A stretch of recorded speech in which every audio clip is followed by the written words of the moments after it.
À présent, nous allons voir donc le durcissement à l'amidon. Moi j'utilise une bombe d'amidon que je trouve en supermarché.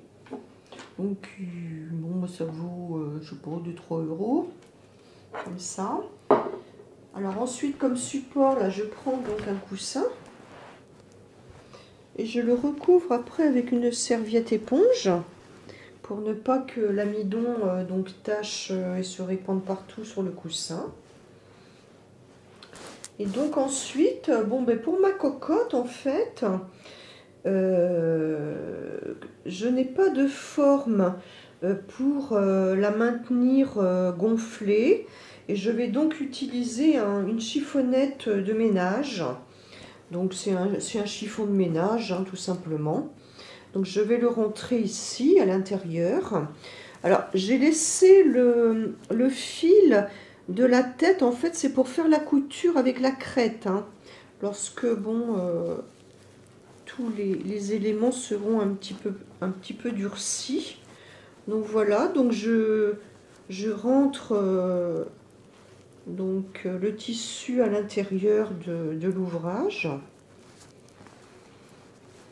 C'est peut-être un petit peu trop, voilà. Non, mais c'est bon, hein, ça va. Donc il faut que je fasse donc le jabot, la gorge, quoi, de là, comme ceci. Donc avec les doigts, on va pousser.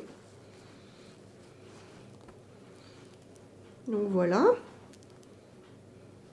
Et puis ensuite, je secoue bien ma bombe. Et puis donc je vais pulvériser sur le travail au crochet. Alors donc j'utilise l'amidon parce que c'est blanc. Et parce que le travail que j'ai fait est blanc également. Donc je ne veux pas que ça se tâche, hein, voilà. Allons, ma bombe est un petit peu bouchée, voilà.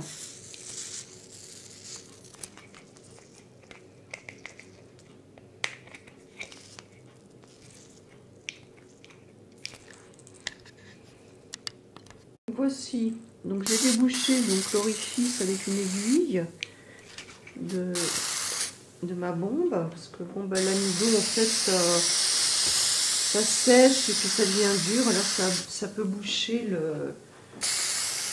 l'orifice. Voici. Donc voilà pour la cocotte.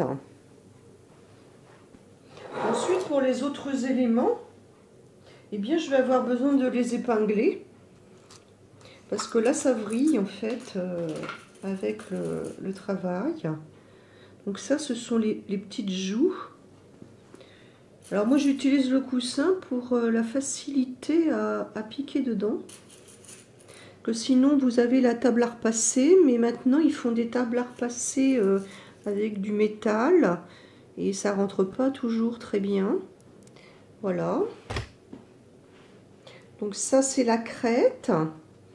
Donc j'ai rentré tous les fils. Alors la crête, on va l'étirer également, puisque donc le crochet arrive à vriller.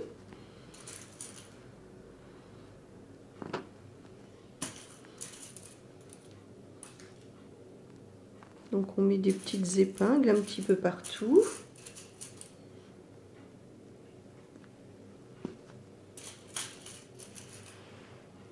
Donc voici ma cocotte. Et bien là je vais la mettre quand même à sécher, sachant qu'on peut utiliser un séchoir à cheveux pour accélérer le séchage.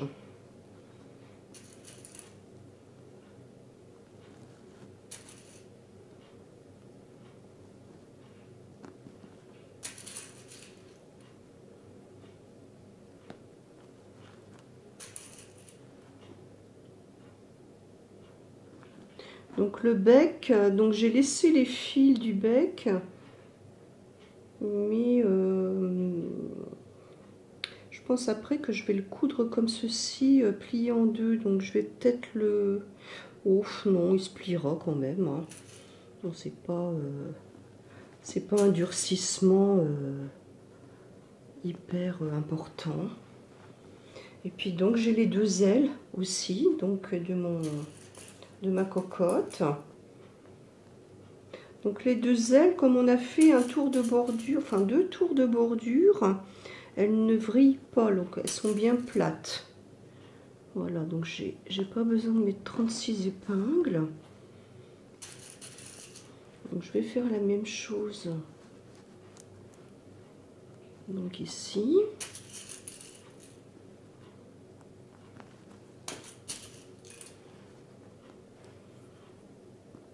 Voilà. Donc ce sont uniquement les éléments là que je vais bomber. Donc là c'est les petites joues, la petite crête et puis donc les deux ailes. Voilà. Et le petit bec. Là j'ai bombé pas mal, donc il va falloir que j'attende au moins une journée pour que ça sèche. Voilà, donc on se retrouve demain là pour coudre tous ces éléments. Donc voici, j'ai attendu donc que l'amidon soit sec. Donc là, bah, ça tient, hein, comme voilà, c'est très dur. Enfin très dur. Celui-là est un petit peu moins dur parce que j'ai dû mettre moins de produits. Donc le bec, voilà. Ensuite, donc je vais pouvoir le plier et puis le coudre en deux pour le fixer ensuite. Et puis là, sur le rouge, eh bien, j'ai un petit peu d'amidon. Alors moi, je gratte. Voilà, tout simplement. Alors par contre, comme ce sont des parties qui vont être cousues sur la cocotte, donc c'est pas grave. En fait, je vais retourner, hein, comme celui-ci. Donc il y avait un petit peu d'amidon ici. Donc je vais le retourner. Donc voici donc l'amidonnage à la bombe d'amidon. Et puis la cocotte, c'est pareil. Donc là, je retire donc mon chiffon et elle tient donc, elle tient toute droite. Voici, comme ça, elle pourra recevoir donc des bonbons. Voilà.